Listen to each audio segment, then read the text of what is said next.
Au sommaire plénière au Conseil national de transition, les membres du CNT ont adopté ce matin 4 projets de loi. Elles sont relatives à l'Institut national de la statistique, au renforcement du réseau électrique et d'extension de l'accès à l'électricité, ainsi qu'à l'ordonnance de création de la Direction générale des domaines et du cadastre. C'est ce 25 avril que le monde entier célèbre la 17e édition de la journée dédiée au paludisme. Au Mali, les acteurs de la santé mènent une large sensibilisation sur les progrès, obstacles et comportements à adopter pour vaincre le paludisme d'ici 2030. Malgré les efforts, plus de 1000 personnes sont décédées de cette maladie en 2023. Journée de sensibilisation sur les risques et dangers de la migration irrégulière, une initiative du ministère des Maliens établie à l'extérieur pour informer et sensibiliser les candidats potentiels et les migrants de retour sur les risques et dangers de la migration irrégulière et les opportunités d'insertion. À suivre également la visite du gouverneur de Kidal dans le cercle de Takalo, le général de division El Hadj Gamou, à la tête d'une forte délégation, a procédé à la montée des couleurs suivie des visites des structures sanitaires et éducatives du cercle. Merci de votre fidélité à ORTM1. Bonsoir, bienvenue dans la grande édition. Rendons-nous d'abord à la primature où le Premier ministre Choguel Kokala Maïga a reçu une délégation d'hommes d'affaires intéressés par le domaine minier. Il a en outre reçu Mme Ina Koita, membre de la société civile et leader féministe. Avec les membres de la délégation d'hommes d'affaires, il a été question d'opportunités d'investissement. Quant à Ina Koita, elle rendait compte du bon déroulement de la conférence des femmes à New York. Le point avec Aloussene Touré. La délégation d'hommes d'affaires est à la recherche d'opportunités d'investissement dans le domaine minier. Il prospecte ainsi pour des acteurs saoudiens. J'étais venu présenter aux autorités maliennes un projet d'investissement de Cheikh Al Saoud dans le secteur minier. Donc il souhaiterait construire une raffinerie d'or au Mali et donc parallèlement à ça créer des emplois et aussi surtout une école de formation des métiers de tout ce qui est lié à la mine. Et donc il m'avait chargé de solliciter les autorités pour lui accorder, pour leur remettre déjà la lettre. Quelques jours après la tenue du traditionnel sommet consacré à la condition des femmes à New York, les participantes ont tenu à informer le chef du gouvernement et du coup féliciter le gouvernement pour la qualité de la participation malienne. Cette année, ce qui m'a beaucoup impressionné, c'est que ça a été une première dans l'histoire. Parce que déjà j'ai de l'expérience par rapport à ça, mais je me suis rendu compte que la ministre, notre tutelle, la ministre de la promotion de la femme, de l'enfant et de la famille, a fait une cohésion à hauteur de souhait. Toutes les femmes ont été impliquées. Mais cette année, il y avait quand même la valeur ajoutée. Pour un pays en crise, les signes de solidité de l'État sont évidents et se traduisent par l'intérêt porté par l'extérieur pour des investissements et la qualité de notre participation aux forats internationaux. Plénière au Conseil national de transition, les membres du CNT ont adopté ce jeudi matin 4 projets de loi, des projets de loi relatifs à l'Institut national de la statistique, au renforcement du réseau électrique et d'extension de l'accès à l'électricité pour plus de 213 milliards de francs CFA, ainsi qu'à l'ordonnance de création de la Direction générale des domaines et du cadastre. Mamari Kone a suivi la plénière. La statistique joue un rôle important dans le système de planification du développement. C'est pourquoi le gouvernement décide de donner plus de moyens à l'Institut national de la statistique à travers la modification de l'ordonnance portant sa création. Le projet de loi proposé à cet effet est adopté par 131 voix, 0 contre et 1 abstention, d'où la satisfaction du ministre de l'économie et des finances par intérim. Avec la refondation du Mali, avec les orientations définies par le président de la transition, chef de l'État, son Excellence le colonel Assimi Goïta, d'assurer le développement économique et social du Mali sur la base de 3 principes. Il faut définitivement que nous sortions du pilotage à vue. C'est une modification majeure dans la conduite même de l'action gouvernementale. Cette modification des lois va permettre au gouvernement de doter l'INSAT des ressources stables, 15% de la revente statistique va être affectée à l'INSAT, qui vont lui permettre donc à la fois de s'équiper, mais aussi de se renforcer en ressources humaines. Parmi les recommandations faites par les membres du CNT, on note le relèvement de la part de l'INSTAT dans la redevance statistique à 20% à partir du budget 2025. Pour une planification viable, une planification qui est un processus cumulatif, pour qu'il soit vraiment viable, il faut des données fiables. Et sans données fiables, tous les indicateurs utilisés dans la programmation, la planification sont voués à l'échec.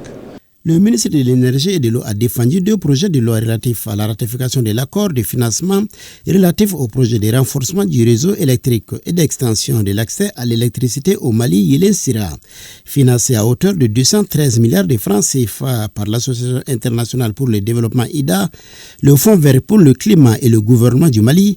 Il vise à améliorer le système électrique du Mali et à réduire les pertes d'électricité.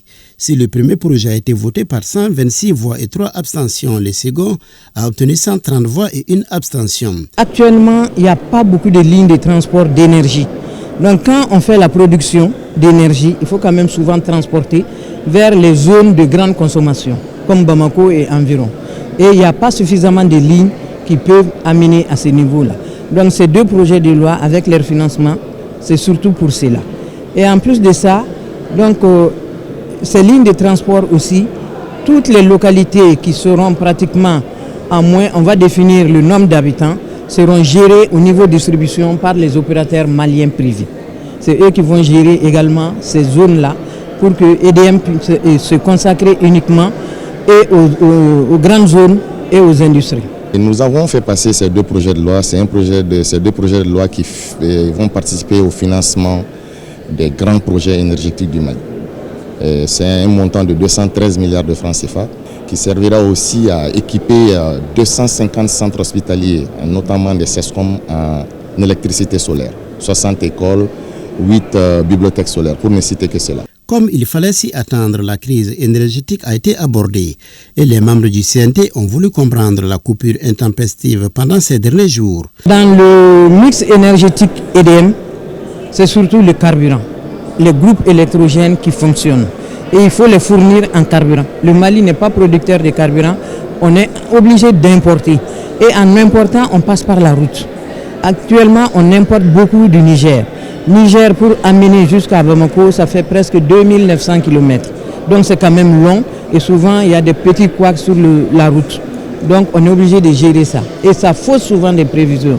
Actuellement, il y a 120 camions qui sont pratiquement bloqués sur la route entre Niamey et Bamako. Mais dès qu'ils vont commencer à rentrer, il y aura une grande amélioration au niveau énergie. La Direction nationale des domaines et du cadastre devient désormais une direction générale. Le projet de loi portant ratification de l'ordonnance portant création de la Direction générale des domaines et du cadastre a été adopté par 131 voix. Ce projet de loi, il faut reconnaître qu'il y a double action qui se sont passées. D'abord, la transformation des directions nationales en direction générale et aussi la fusion, l'absorption-fusion de la direction des domaines et celle du cadastre. Ça a été fait suite à des constats. Nous voulons aller à une direction générale des domaines et du cadastre. C'est pour mieux assurer la gestion domaniale et foncière. La gestion domaniale et foncière a 2 aspects. Il y a ce qu'on appelle l'aspect administratif et il y a l'aspect technique. Donc ça va permettre d'améliorer la gestion. Vraiment, de donner plus de responsabilités aux chefs des bureaux des domaines et du cadastre que les anciens les appellent les conservateurs. Les ministres qui ont défendu ces différents projets de loi ont promis de prendre en compte toutes les recommandations faites par le CNT. Et avant de poursuivre ce journal, le président du Conseil national de transition porte à la connaissance des membres du CNT et du personnel administratif que les activités citoyennes et sportives seront organisées au CNT le vendredi 26 avril 2024 à partir de 7h au CICB sous le thème « Promotion de la réconciliation nationale et de la cohésion sociale dans notre pays ». Les membres du comité de pilotage du dialogue intermalien sont invités à y participer. À la fin des activités, une séance de consultation ophtalmologique volontaire sera organisée à l'intention des membres du CNT et du personnel administratif dans la salle ovale. Audience ce matin à la Cour suprême. Mohamed Daou, inspecteur des finances, a prêté serment comme vérificateur spécialiste des marchés publics au compte du bureau du vérificateur général. Le récipiendaire a été renvoyé à ses fonctions par la Cour suprême après avoir prêté serment de faire son travail de vérification en toute honnêteté, impartialité, intégrité et objectivité. Les juges l'ont invité au cours de sa nouvelle fonction au respect strict de la loi et d'éviter toute compromission avec les membres des structures à contrôler.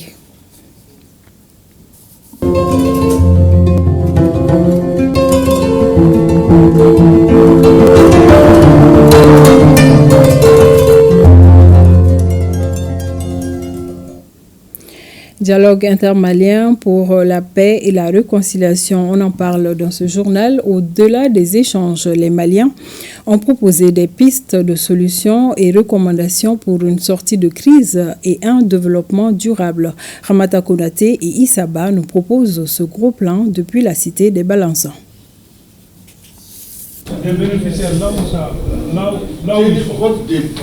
Visiblement, les Maliens ont envie du changement. Changement pas pour simple plaisir, mais pour faire bouger les lignes et dans le bon sens. Surtout dans tous les domaines, paix, sécurité, éducation, gouvernance, politique, relations internationales, entre autres.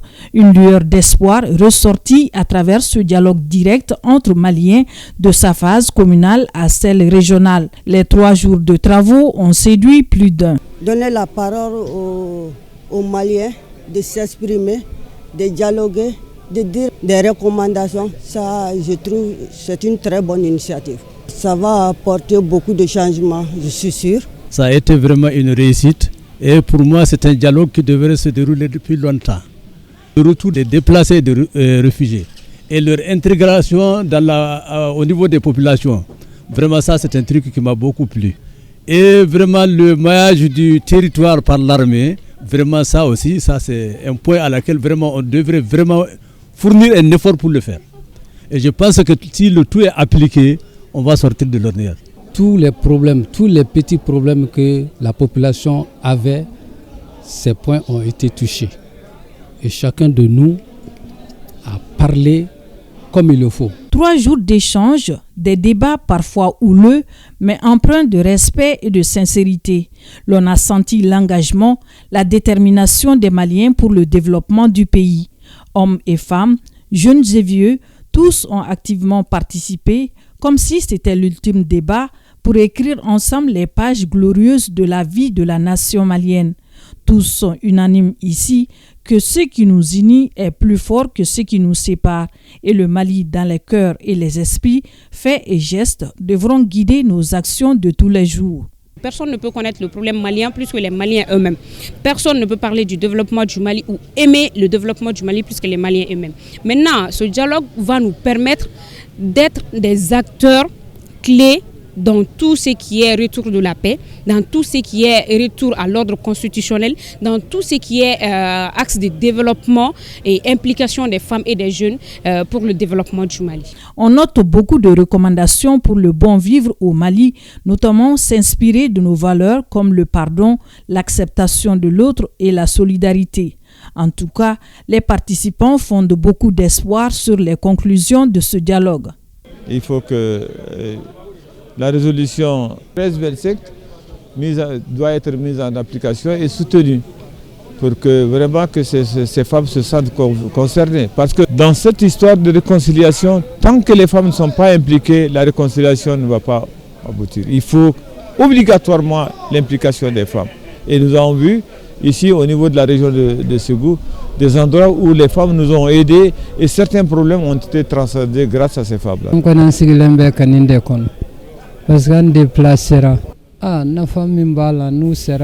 les déplacés, on attendait cette concertation qui pourrait permettre de recoudre le tissu social. Nous voulons l'amélioration de la sécurité dans nos comptes. Nous apprécions ce dialogue initié par le président de la transition, qui est l'aide dans ses nobles missions. Ce dialogue est venu à un moment où les Maliens en avaient tant besoin. Et nous en gardons des souvenirs, de bons souvenirs. Le dialogue s'est bien déroulé et vraiment on est satisfait parce que je crois que tous les problèmes ont été touchés et nous espérons que ça va rapporter quelque chose au pays.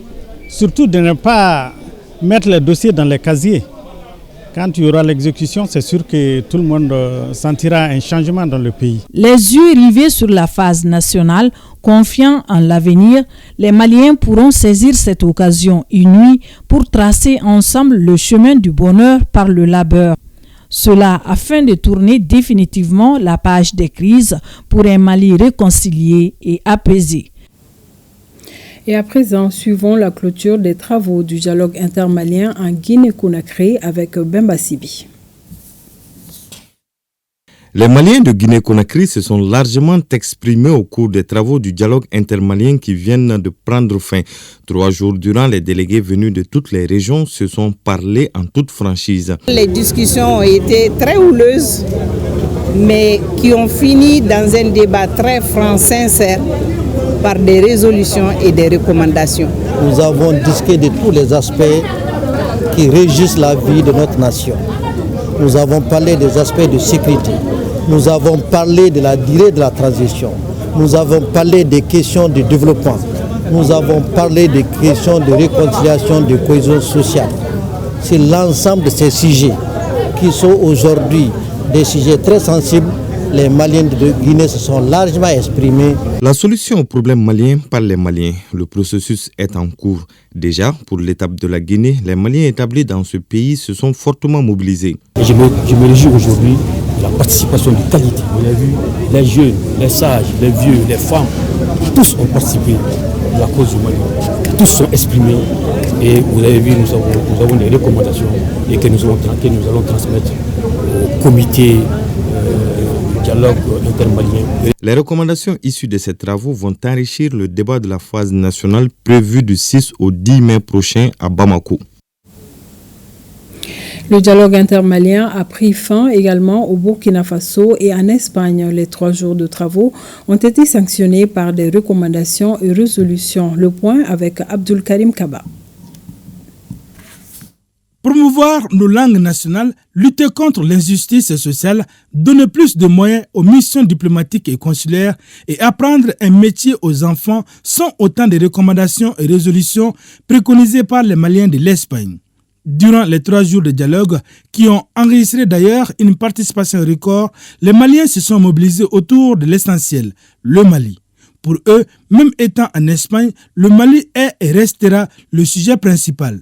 C'est pourquoi la paix, l'entente et le vivre ensemble entre les Maliens sont plus que nécessaires, d'où ce crédit au dialogue intermalien. Il est impératif que nous rappelions et que nous convoquions cet arbre aux fruits de solutions fait le dialogue dans notre conscience collective de Maliennes et de Maliens face aux conflits, voire aux crises. C'est fort. Au Burkina Faso, pays des hommes intègres, c'est dans la communion que la communauté malienne a clôturé les 3 jours dédiés au dialogue intermalien, phase régionale et de la diaspora. Ils ont formulé des recommandations pertinentes pour la cohésion, la paix et la réconciliation nationale au Mali. Afin de trouver les voies et moyens devant nous conduire le Mali à la paix et à la réconciliation nationale en vue de jeter les bases d'un développement harmonieux fondé sur des bases de vertu en ce qui concerne la gestion des affaires publiques. Partout où le dialogue intermalien s'est tenu, les Maliens ont formulé des vœux que les recommandations et résolutions soient le socle sur lequel sera bâti le Mali nouveau, réconcilié avec lui-même et aboutissant à l'apaisement des cœurs et au retour de la paix et à la reconstruction de la cohésion sociale et le vivre ensemble tant voulu par le peuple et les autorités de la transition au premier rang.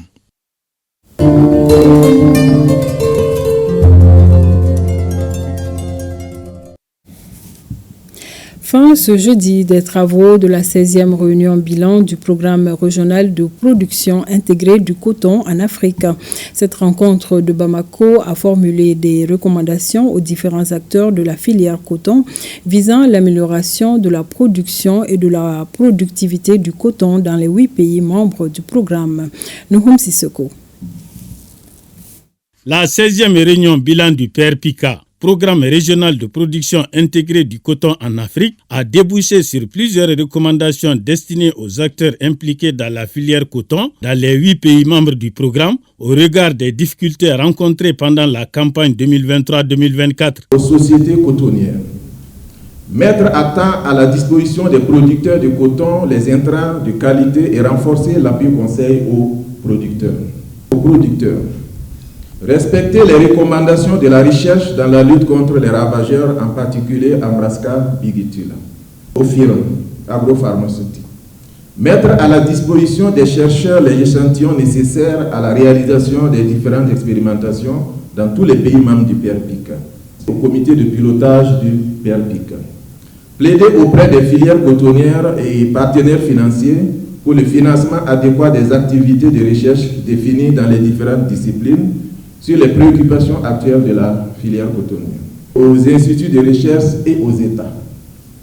Faciliter les échanges de matériel génétique entre pays, et établir les cartes d'identité génétique des variétés éprouvées et assurer leur protection.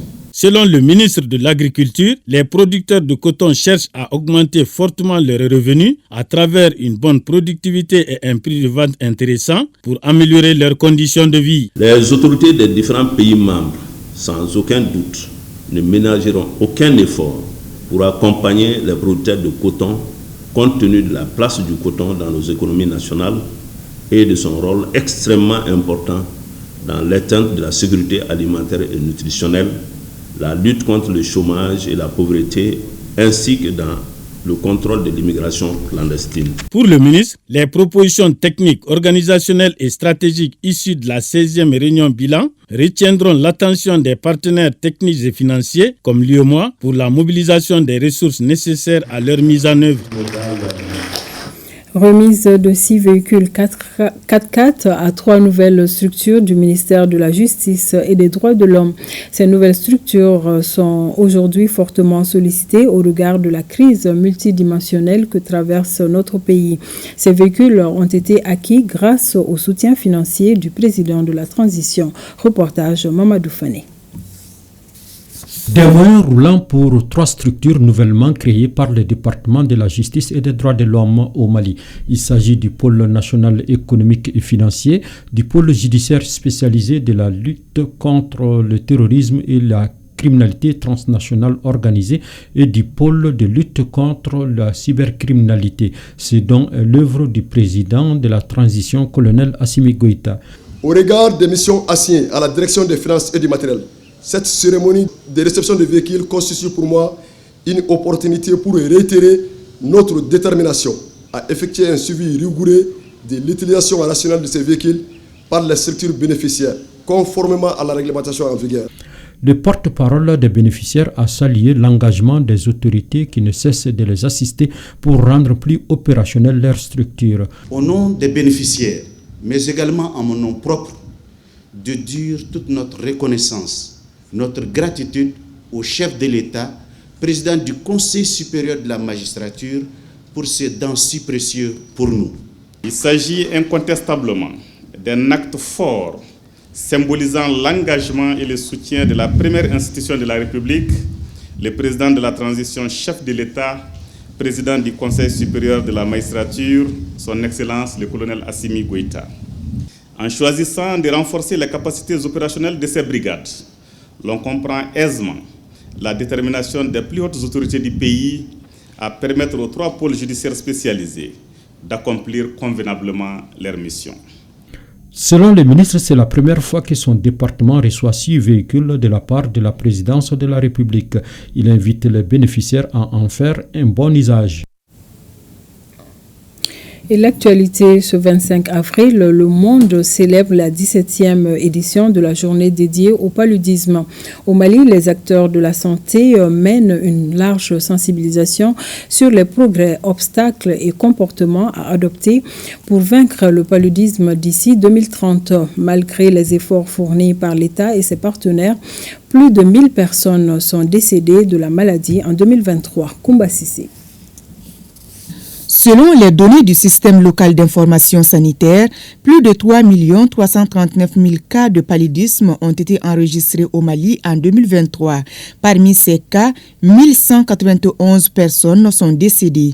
Vu ce nombre important, les regards sont tournés vers l'équité dans le traitement, d'où le thème de la Journée mondiale de lutte contre le palud de cette année, promouvoir l'équité en santé, égalité des sexes et droits de la personne.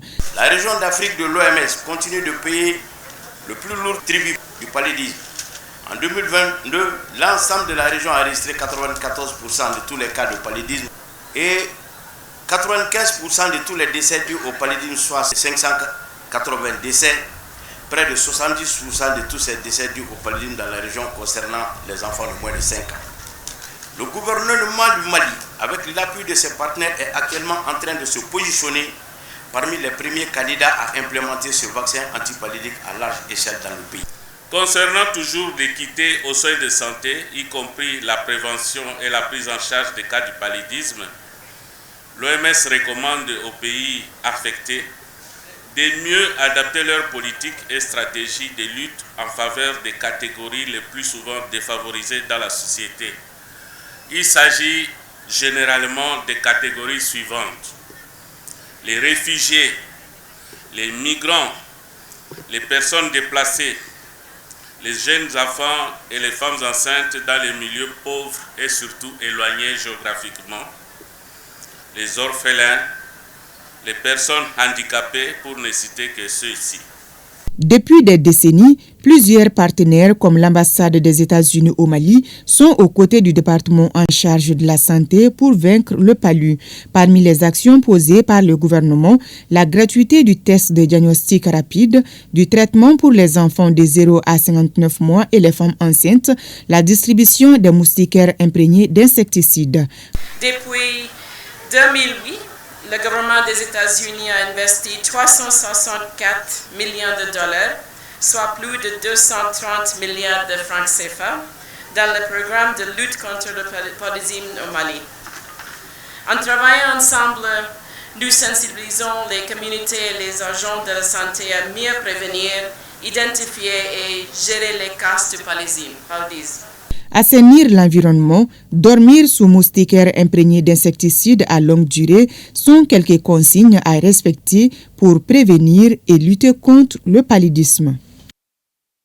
Près de 300 personnes ont pris part à la journée de sensibilisation sur les risques et dangers de la migration irrégulière, une initiative du ministère des Maliens établi à l'extérieur et de l'intégration africaine. L'objectif est d'informer et de sensibiliser les candidats potentiels et les migrants de retour sur les risques et dangers de la migration irrégulière et les opportunités d'insertion. Al-Mouzer Al-Kamissa Yatara. Cette activité vise à sensibiliser les migrants de retour et les candidats potentiels sur les risques et dangers liés à la migration irrégulière. Selon les statistiques, de 2017 à nos jours, près de 50 000 migrants ont été rapatriés avec l'appui de l'État et de ses partenaires. Pour y remédier, il faut avoir le courage d'avoir des activités de sensibilisation. Il faut avoir de meilleures formations professionnelles pour un marché du travail de demain qui correspond aux défis de demain. Il faut signaler que ce sont de nombreux Maliens qui meurent par an sur les routes migratoires. Pendant les parcours, les migrants subissent des violations graves de leurs droits. Ces migrants ayant vécu les réalités du parcours migratoire sont les meilleurs témoins pour parler de leurs difficultés. Si aujourd'hui, à travers l'accompagnement de nos partenaires, alors ils parviennent à regagner dignement et en très bonne santé leur pays d'origine, alors ce n'est que de bonnes guerres. La journée de sensibilisation sur les risques et dangers de la migration irrégulière a été aussi une occasion de partager la vision de l'État sur la gouvernance des migrations. Cette journée, c'est pour interagir directement avec eux, les entendre, mais aussi qu'ils entendent en retour ce que le gouvernement du Mali fait pour eux, pour les protéger, pour les assister,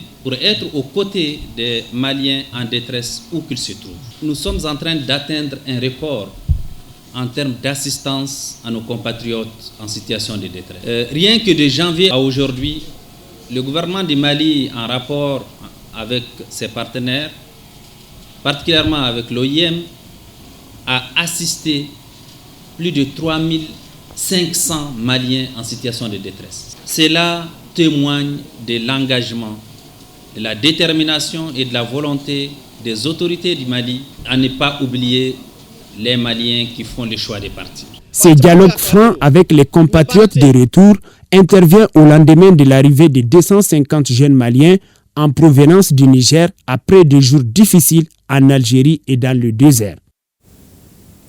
Sur un tout autre plan, première édition du salon B2B dénommé Orange Business Days. L'opérateur de téléphonie Orange Mali propose désormais de nouvelles solutions digitales aux entreprises, des solutions orientées vers la connectivité, les paiements mobiles, les réseaux privés 4G, 5G et la cybersécurité. Ces solutions ont été présentées ce jeudi au public. Suivons avec Tchemoko Konate. Connectivité, paiement mobile, réseau privé 4G, 5G et cybersécurité constituent une gamme de solutions innovantes que l'opérateur de téléphonie Orange Mali propose désormais aux entreprises. Des solutions digitales rendues publiques au cours de cette première édition du salon B2B dénommé Orange Business Days. Ce salon novateur servira de tribune aux directions B2B d'Orange Mali et d'Orange Finance Mobile pour présenter aux clients des solutions innovantes dans les domaines de la connectivité enrichie, de l'intégration des solutions d'entreprise, des services financiers mobiles et de la cybersécurité. Par ces solutions digitales, l'opérateur de téléphonie entend contribuer à la performance des entreprises via une amélioration de la qualité des prestations, une volonté qui se traduit déjà en actes avec la signature d'une convention entre la Direction générale de la structure et Sistra Technologies, une entreprise privée de la place qui vient de développer une autre nouvelle solution numérique appelée ICACard, tenant désormais lieu de la carte de visite. ICACard permet de remplacer des centaines de millions de cartes de visite en papier. La carte elle est également aussi modifiable, car chaque utilisateur a un compte. Il faut juste de vous connecter à votre compte et de modifier vos informations professionnelles. La carte elle est également universelle, elle peut s'adapter à tous les types de téléphones. Ces initiatives innovantes constituent un pas de géant vers le développement de l'économie numérique au Mali, souligne le ministre des Tutelles, rappelant l'apport déterminant dans la croissance économique, mais aussi dans l'inclusion sociale. L'innovation numérique est une force motrice qui peut stimuler la croissance économique, favoriser l'inclusion sociale, améliorer les services publics et renforcer la transparence dans notre administration publique. C'est pourquoi le gouvernement est engagé à investir dans le développement de l'économie numérique et à moderniser notre État pour répondre aux besoins de nos citoyens à travers les systèmes de paiement des biens et des services en ligne et des services électroniques offerts aux usagers de l'administration. Le ministre d'annoncer la tenue prochaine de la semaine du numérique au Mali qui verra la participation de plusieurs pays avec comme invité d'honneur le Niger. L'occasion a été mise à profit pour présenter à l'assistance un code QR permettant de récupérer via un smartphone ses propres photos prises par d'autres personnes lors de cette cérémonie de lancement. Auparavant, l'opérateur de téléphonie avait fait une rétrospective du parcours de la structure avant de procéder à une visite guidée des stands qu'abrite ces salons qui s'étend sur 2 jours. Un mot d'élevage à présent. Des acteurs de l'élevage des États du Liptako-Gourma se concertent depuis ce mardi à Bamako, un atelier de 3 jours qui devra valider le rapport sur l'état des lieux de la deuxième phase du programme quinquennal de développement de l'élevage dans la région. Nous retrouvons Tchemoko Konate. L'élevage, un secteur essentiel de développement des États du Liptako-Gourma car servant de source de revenus pour 97% de la population. Une population estimée à 70 millions d'habitants. Cependant, le secteur se heurte à des contraintes ayant notamment pour nom difficulté d'accès à l'eau, à l'alimentation, à des contraintes génétiques et sanitaires. C'est pour relever ces défis qu'a été initié le programme quinquennal de développement de l'élevage. D'un coût global de 120 milliards 707 865 936 francs CFA, le programme quinquennal de développement de l'élevage dans les États de l'Iptako-Gourma, dans sa deuxième phase, a pour objectif global de contribuer à l'amélioration de la sécurité alimentaire et nutritionnelle des populations pour le développement des filières animales. Ce programme quinquennal est consécutif à une première phase qui avait été lancée à Gao le 25 avril 2005 pour s'achever en 2012.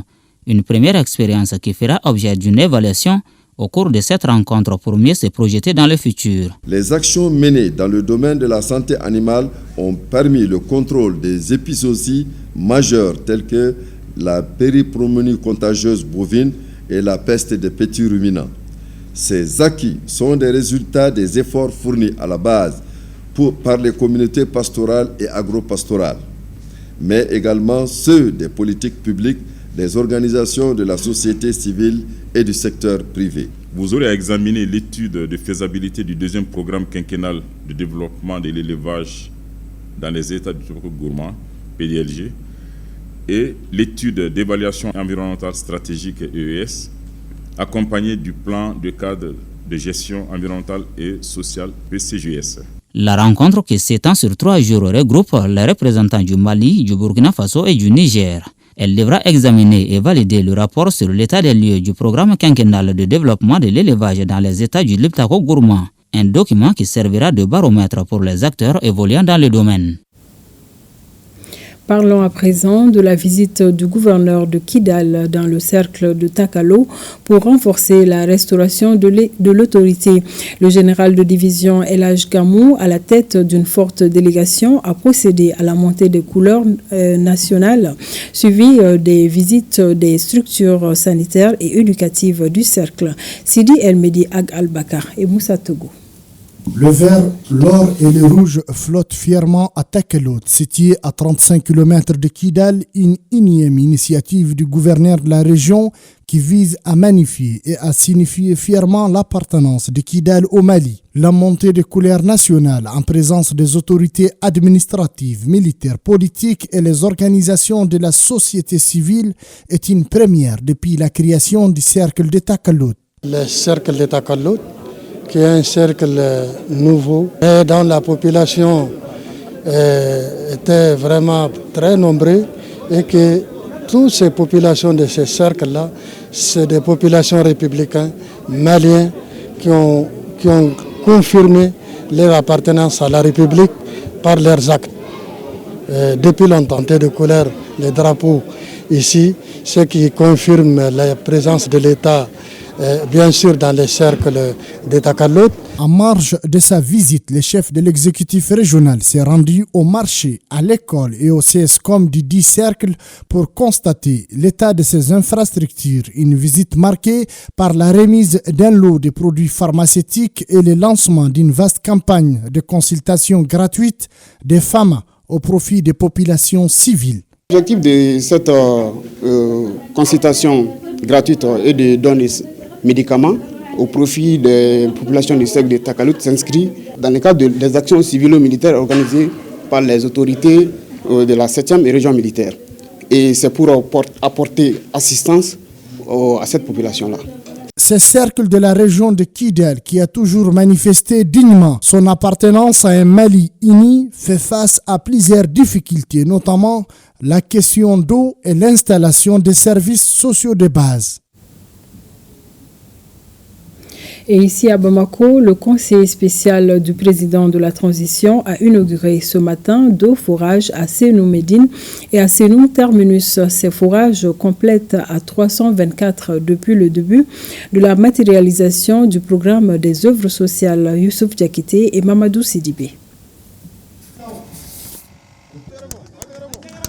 Le président de la transition, le colonel Assimi Goïta, continue de faire des erreurs sur toute l'étendue du territoire national à travers ses œuvres sociales. Ici, nous sommes à Sénou, secteur Médine, où la question d'eau potable est désormais un mauvais souvenir pour ses bénéficiaires. Et c'est le 323e forage inauguré ici. Nous renouvelons nos félicitations aux autorités de la transition pour avoir mis à la disposition de la population de Sénou de forage. Parce que ici, le problème d'eau potable était un casse-tête.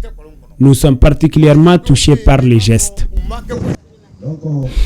D'un lieu à un autre, mais toujours à Sénou, les conseillers spéciaux du président de la transition et sa délégation ont pris la direction de Sénou terminé. Cela, c'est pour mettre à la disposition de la population les 324e forages. Dans toutes ces localités, le problème d'eau était presque un casse-tête. Que les gens ont besoin d'eau potable et d'eau potable accessible à tout le monde. Le président de la transition ait pensé à donner de l'eau potable aux Maliens et aux plus démunis, c'est un sentiment de fierté et d'espoir. Donc que ces bénéficiaires prennent soin de ces forages-là afin que d'autres personnes aussi puissent en bénéficier. Tous les intervenants, sans exception, ont salué la démarche du président de la transition, c'est-à-dire la mise en route de ce programme présidentiel des œuvres sociales dont l'objectif est de soulager la souffrance de la population malienne partout où elle se trouve. Et justement, boire beaucoup d'eau et surveiller de près les enfants et les personnes âgées. Voilà entre autres conseils que donne l'agence Mali Météo à la population. Cela fait suite à l'alerte canicule qu'elle a lancée hier, le 2e de ce mois d'avril, annonçant de fortes chaleurs attendues sur l'ensemble du territoire. Une situation due à des facteurs endogènes et exogènes, dont certains sont les effets des changements climatiques. Suivons plutôt Bakary Mangane, chef de division prévision et alerte de Mali Météo. Il est au micro de Bemba Sibi. Depuis le 23 avril jusqu'à la date du 30 avril à venir. Et durant cette période, nous aurons affaire avec une élévation de la température au niveau des différentes localités du pays. Il y a plusieurs facteurs qui l'expliquent. D'abord, il y a un facteur planétaire mondial qui est dû au phénomène El Niño. Et El Niño, c'est un phénomène météorologique lié surtout à la hausse de température observée à la surface de l'océan, de la mer. Les facteurs locaux, d'abord on peut parler du relief et la topographie des différentes localités, et ajouter à un potentiel d'énergie au niveau de l'atmosphère et à un rayonnement dense. Les vents chauds nous arrivent, ça trouve du chaud sur place, le chaud plus chaud donne que le chaud et le ressenti devient fort. C'est dû surtout aux effets du changement climatique. Pendant le moment de forte chaleur, il faut s'hydrater, il faut boire de l'eau, surtout les enfants et les vieilles personnes, les personnes sensibles. Et de deux, il faut s'abriter à des endroits un peu plus frais, un peu plus aérés, si possible. Ensuite, il faut écouter nos bulletins météorologiques quotidiens que nous envoyons à l'endroit de nos populations. Et un dernier conseil, en cas de maladie, urgemment, il faut vraiment consulter un spécialiste, un médecin, le plus rapidement possible. C'est noté et espérons un temps plus clément très bientôt. Fin du forum sur la chaîne d'approvisionnement du secteur privé et le lancement des principes d'autonomisation des femmes en lien avec la responsabilité sociale des entreprises. L'objectif de cette rencontre est d'accroître l'accès des petites et moyennes entreprises dirigées par les femmes à la commande publique et privée. Barakissa Ouattara et Sidiki Balo, compte rendu. Selon des études, les entreprises féminines représentent moins de 10% du secteur privé malien et la majorité de ces entreprises évoluent dans l'informel. L'objectif de ce forum est justement d'encourager la prise en compte du genre dans le processus de passation des marchés privés pour donner plus d'opportunités aux entreprises féminines. La problématique de l'accès des PME féminines à la commande publique et privée qui est au cœur de cette initiative est d'une pertinence avérée, car on sait que globalement, les entreprises féminines ont plusieurs contraintes qui limitent leur participation au processus de passation des marchés à différents niveaux. Nous avons ensemble l'opportunité de créer un environnement favorable à la création d'emplois et à la formation de la main-d'œuvre qualifiée dont les entreprises féminines ont besoin pour prospérer, Madame la Ministre. Demeurant convaincus qu'en intégrant les principes d'autonomisation des femmes, WEPS en anglais, dans nos pratiques commerciales, Nous renforcerons non seulement nos chaînes d'approvisionnement, mais également nous contribuerons à l'émergence d'une société plus juste et plus inclusive. Aux différents problèmes posés, différentes recommandations ont été formulées comme l'allègement de conditions de financement des entreprises féminines. J'ai bien écouté les recommandations issues du forum. Et il est aujourd'hui important pour nous de renforcer les capacités des femmes, notamment en gestion d'entreprise, en négociation, en développement commercial, pour leur permettre de saisir toutes les opportunités au niveau des marchés publics et privés. Il s'agit pour nous aussi d'encourager la création de réseaux d'entreprises entre les entreprises féminines et d'autres entreprises, ou institutions ou organisations pouvant les aider à accéder à de nouveaux marchés. La ministre invite donc les participants à renforcer davantage le dialogue avec les petites et moyennes entreprises dirigées par les femmes et à tisser avec elles des partenariats gagnant-gagnant. Ouverture ce jeudi de l'atelier régional de lancement de la plateforme verte des femmes de la Grande Muraille Verte de Bamako. Cette plateforme réunit des femmes leaders engagées dans la mise en œuvre de la Grande Muraille Verte dans leurs pays respectifs. L'objectif principal est de partager les différents aspects de la mise en œuvre de l'initiative. Reportage Agibou Koulibaly. L'Agence panafricaine de la Grande Muraille Verte a lancé cette initiative pour accompagner les structures nationales dans le processus de mise en œuvre de la Grande Muraille Verte. Elle consolide ainsi les actions des femmes dans la lutte contre les changements climatiques au Sahel. Les jeunes se tiennent prêts à soutenir leurs mères dans cette noble lutte. Nous, je dirais jeunes, qui représentons 80% des populations et fers de lance de nos pays, nous nous engageons pour la lutte contre la dégradation des terres, la perte de la biodiversité et la lutte contre les changements climatiques. Vous savez, la Grande Muraille Verte, au début, les gens croyaient que c'est seulement les plantations d'arbres. Et maintenant, nous avons fait la caravane verte des jeunes. Donc, parallèlement à cela, il faut la plateforme verte des femmes. La ministre en charge de la promotion de la femme affiche sa préoccupation quant aux conclusions de cette rencontre et s'engage à soutenir le fonctionnement de cette plateforme au niveau national. Donc les femmes qui vont constituer cette plateforme, leur dire de s'investir davantage pour lutter contre tout ce qu'il y a comme phénomène de changement climatique et qui nuit considérablement aux populations. Comme vous pouvez le savoir, ce sont généralement les femmes, les enfants qui sont les premières victimes du changement climatique. Ce sont les femmes qui profitent en premier lieu de l'environnement et lorsqu'il y a problème aussi, ce sont les femmes qui sont les premières victimes. Pour le ministre de l'Environnement, Mamadou Samaké, mettre en avant le rôle des femmes et leur implication directe dans la mise en œuvre du programme Grande Muraille Verte représente une opportunité pour les femmes et les jeunes qui sont les piliers de l'avenir et du devenir de nos pays. L'agence a pour mission de développer des projets de développement intégrés qui renforce la résilience des populations victimes des conséquences des changements climatiques. Il ne s'agit plus de planter des arbres, mais il s'agit aujourd'hui de développer des projets génératrices de revenus au bénéfice des populations qui sont victimes des conséquences des changements climatiques et prendre en compte toutes les dimensions socio-économiques qui affectent les populations. Les recommandations issues de cet atelier doivent permettre à l'Agence de la Grande Muraille Verte de disposer d'un document consensuel prenant en compte les orientations des femmes dans la préservation de notre environnement le long du tracé de la Grande Muraille Verte. L'Union nationale des travailleurs du Mali, UNTM, tient son 19e conseil central qui précède son 14e congrès ordinaire pour la mise en place des nouveaux bureaux. Mais avant, les militants et militantes de l'organisation se retrouvent en conseil central. Aridjou Matina. Débuté en 2019, le mandat de 5 ans du bureau exécutif de l'Union nationale des travailleurs du Mali, UNTM, dont le secrétaire général Yacouba Katile arrive à son terme. Ainsi, en prélude à son 14e congrès ordinaire, l'UNTM tient d'abord son conseil central. Cet exercice de redevabilité est une occasion pour le bureau exécutif de faire le bilan des activités. Et pour le mandat qui s'achève, l'UNTM a été confronté à d'énormes difficultés compte tenu du contexte du pays et la pandémie de Covid-19. Vous comprenez donc, tous ces mouvements syndicaux reçoivent sa feuille de route de son dernier congrès.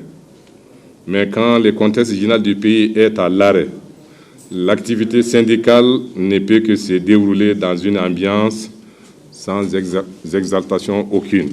Nous devons éviter que la paralysie du mandat dernier, voire de la vie nationale, ne se répète en ce début 2024. L'organisation syndicale, à travers ce 19e Conseil central, se réjouit d'être en phase avec ses principes statutaires et réglementaires pour rendre compte à ses militants. Nous nous sommes fait les devoirs, à travers notre organisation, à ce qu'il y ait la tenue régulière de nos instances. Nous devons rendre compte à nos militants. Ceux qui ont bien voulu placer leur confiance en nous, nous devons leur dire, voilà ce que nous avons demandé comme tâche, voilà ce que nous avons pu exécuter. Et ce qui n'a pas été fait comme on voulait, qu'on puisse apporter également des éléments d'explication. Le bureau est responsable d'abord devant le Conseil central et après avoir validé ensemble ce que le bureau a fait, le Conseil central également sera responsable devant les congrès. Ont pris part à ce Conseil central ordinaire l'Union des regroupements, les 13 organisations nationales syndicales affiliées à l'UNTM et l'Union locale. Le congrès prévu les 26 et 27 avril sera sanctionné par la mise en place d'un nouveau bureau exécutif qui aura un mandat de 5 ans. Et les membres du comité de suivi de la mise en œuvre du schéma de développement de l'espace UEMOA seront bientôt installés au Mali. Une rencontre regroupe à cet effet les cadres du ministère en charge de l'urbanisme du Mali et les membres de la commission de l'UEMOA. Des détails avec Batraoré. Pour mener à bien ces programmes de développement socio-économique, l'État, à travers la Direction nationale de l'aménagement du territoire, se réfère au schéma national d'aménagement du territoire. Il s'agit d'un document qui localise les grandes infrastructures du transport, les équipements et les services collectifs d'intérêt national. La mise en place d'un tel outil à l'échelle sous-régionale est l'expression de la volonté des parties à contribuer à une meilleure intégration des pays membres de l'UEMOA.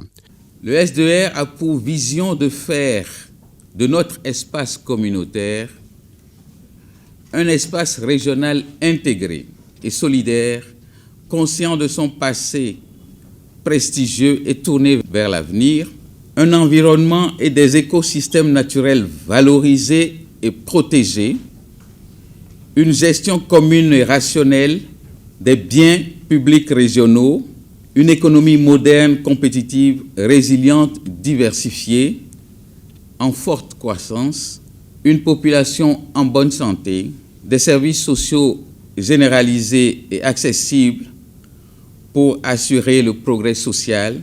La rencontre du jour est capitale en ce sens qu'elle installe les membres du comité national de suivi de la mise en œuvre du schéma de développement de l'espace régional de l'UEMOA. Il s'agit précisément de lancer les travaux du comité, de présenter les membres du comité, de susciter l'engagement des acteurs nationaux en faveur de la mise en œuvre du SDR, de valider le règlement intérieur du comité. Déjà, les responsables maliens et ceux de l'UEMOA se montrent optimistes quant à la prise en compte des recommandations qui découleront de cette importante rencontre. Direction Sikasso, c'est le colonel Adama Abdoulaye Samake qui commande désormais la 8e région militaire. Il remplace le colonel Djibril Koné qui a commandé cette région pendant près de 3 ans. La cérémonie de passation a eu lieu ce mercredi au camp Tcheba de Sikasso sous la présidence du chef d'état-major de l'armée de terre. Compte rendu Moustapha Doumbia et Taïrou Kounati. C'est la revue des troupes par le commandant des zones sortant qui donne le ton de cette passation de commandement à la tête de la 8e région militaire. Le colonel Djibril Koné, qui dirige cette région militaire depuis 2021, passe le commandement au colonel Adama Abdoulaye Diarra. Le nouveau commandant de zone entend poursuivre les efforts pour le bien du service, l'observation du règlement militaire et le respect des lois. Je vais remercier les plus hautes autorités pour leur confiance portée à ma modeste personne pour accomplir cette mission. Une mission difficile mais noble. Je tiens à remercier le commandant région militaire numéro 8 sortant pour le travail abattu qu'il a effectué ici. Pour ce qui concerne mes priorités, c'est d'abord renforcer davantage la cohésion entre les forces de défense et de sécurité ici présentes à Sikasso et ensuite continuer à protéger les populations pour qu'elles puissent vaguer à ces préoccupations et surtout renforcer les dispositifs sécuritaires au niveau de la région militaire numéro 8 en particulier, sinon en général la zone de défense numéro 8. La cérémonie de passation est présidée par le chef d'état-major de l'armée de terre, le général de brigade Aruna Samake. C'était en présence des autorités administratives et politiques, des chefs de service de légitimité traditionnelle, des chasseurs et de tous les corps des forces de défense et de sécurité. Le défilé militaire a mis fin à la cérémonie de passation de commandement. Une cérémonie suivie de la visite de courtoisie du chef d'état-major de l'armée de terre à la gouverneure. Plus de 290 millions de francs CFA, c'est le coût des équipements agricoles et des kits PDI remis aux organisations communautaires de base, aux déplacés et aux personnes vulnérables de la région de Mopti. Le geste est du gouvernement du Mali à travers le projet communautaire du relèvement et de stabilisation du Sahel, Boubacar Sankari. Cette distribution d'équipements agricoles et de kits PDI, respectivement au profit des organisations communautaires de base des communes de Soy, Sassalbé, Ourobedoudé et Koubaï, et des déplacés et personnes vulnérables des cercles de Mopti, Tenenko et Djenné, est une initiative du gouvernement du Mali à travers le ministère de la Réconciliation et mise en œuvre par le projet communautaire de relèvement et de stabilisation du Sahel, PECRES. Concernant les appuis au PDI aux vulnérables, les kits sont les suivants. Fourniture de kits d'éclairage solaire, fourniture de kits de collecte d'eau de pluie, fourniture de kits de nécessité de base. Pour les équipements agricoles, les motoculteurs sont au nombre de 8, les batteurs sont au nombre de 6, un tracteur. Ces deux marchés font un total de 290 276 487. Ces différents matériels vont permettre d'apporter des solutions immédiates et durables aux préoccupations sociales et économiques que vivent les communautés éprouvées par les conflits. Ces kits-là vont permettre vraiment d'augmenter vraiment le rendement agricole donc, au niveau de nos villages. Nous remercions le gouvernement du Mali vraiment pour ce qui a été fait. Ces kits vont répondre aux besoins urgents des nouveaux ménages déplacés. Nous remercions le gouvernement pour cet élan de solidarité à notre égard. L'autorité administrative régionale a exhorté les responsables du PECRES à encadrer les bénéficiaires des équipements agricoles pour optimiser les rendements afin d'atteindre les résultats du projet. Et l'invité de la semaine reçoit ce soir le représentant du comité des experts chargé de l'élaboration du programme national d'éducation aux valeurs. Le programme a été lancé mardi dernier au palais de Koulouba par le président de la transition, colonel Assimi Goïta. Nous vous proposons ici un extrait avec Yaya Konaté. Nous avons fait vraiment un travail, un bon diagnostic. Et sur la base de ce diagnostic, nous avons pu faire une projection sur l'éducation, qui est un peu le cœur de la société.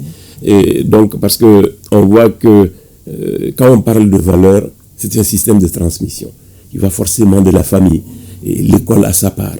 Mais la société de façon générale, et l'État avec son administration, qui a un devoir d'éducation des populations. Donc, l'un dans l'autre, chacun est un peu un rôle à jouer. Donc, il a bien fallu écouter un peu tout le monde pour en tirer les leçons et maintenant faire une projection pour proposer donc un programme opérationnel. Bon, et c'est à cette phase que nous sommes présents. Alors, vous avez donc écouté tout le monde, mais quelles sont ces valeurs auxquelles les Maliens veulent fondamentalement revenir aujourd'hui? La question est d'abord politique, parce qu'en réalité, les Maliens veulent redevenir eux-mêmes. Vous et moi, nous sommes encore en train de parler une langue étrangère ici. Ce n'est pas notre souhait. On aurait bien voulu que toute cette masse qui est devant la télé et qui peut-être ne comprend pas la langue étrangère soit aussi à l'écoute et partage ce que nous sommes en train de dire. Voilà, il y a un lieu de combat. Donc, les valeurs, c'est les valeurs de la République. L'État forcément joue sur ça, mais l'État contribue à ce que la famille joue son rôle. Voilà l'invité de la semaine à suivre ce soir aux environs de 21h30. Point final à cette édition. Merci de nous avoir suivis. Bonsoir.